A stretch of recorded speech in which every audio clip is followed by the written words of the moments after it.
ఇప్పుడు మీరు మీ నేచర్ మంత్ర పెట్టారు కదా! నేచర్ మంత్ర ద్వారా ఓన్లీ ఫుడ్ అందిస్తున్నారు. అంతేగా? మొత్తం ఫుడ్ ఏంది? ఫుడ్డే కాదు మొత్తం దానికి లైఫ్ స్టైల్ ఏం చేయాలి? ఫుడ్ అంటే మనకి ఎంత ఫుడ్డేగా. వాటర్ తాగటం ఫుడ్డే, తినటం ఫుడ్డే.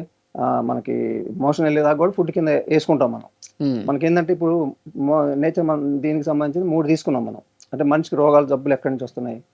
ఆ 3 వాటిని తగ్గిస్తే అయిపోయింది కదా అనుకునే దాని మీద బేస్ అయ్యి మనం ఇది చేసేది. హ్మ్. ఇప్పుడు ఏం లేదండి, మనకి ఎక్కడి నుంచి వస్తాయి జబ్బులు? వంశపారంపర్యంగా వచ్చాయి, యాక్సిడెంట్‌లుగా వచ్చాయి. మన చేతిలో ఉండవు కదా! ఒక అది మహా ఉంటే 2, 3% ఉంటాయి. అవి మన చేతిలో ఉండవు కాబట్టి పక్కన పెడదాం. ఇంకెక్కడి నుంచి వస్తాయి జబ్బులు? అని, ఎందుకంటే ఇంత అనుభవం ఉంది కదా! ఈ అనుభవం నుంచే కదా తీసుకుంటున్నాను అన్నీ. హ్మ్. ఎవరో చెప్పో ఏదో చదువుకొని లేదు నాకు. హ్మ్. అయితే ఓకే, ఎక్కడి నుంచి జబ్బులు వస్తున్నాయని మీరన్నట్టు ఫస్ట్ ఫుడ్డే పెట్టాం. ఫుడ్ తీసుకున్నాం ఫస్ట్ స్టెప్. ఫుడ్ తీసుకున్న తర్వాత ఇంకా ఏదో కావాలి కదా! ఫుడ్ ఒక్కటే అయితే ఎలా?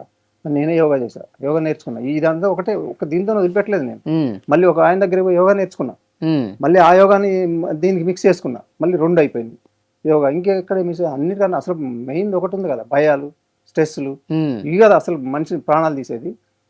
కరోనా వైరస్ కన్నా నిజంగా వైరస్ కన్నా భయాలకు పోయినోళ్ళు ఉన్నారు కదండీ!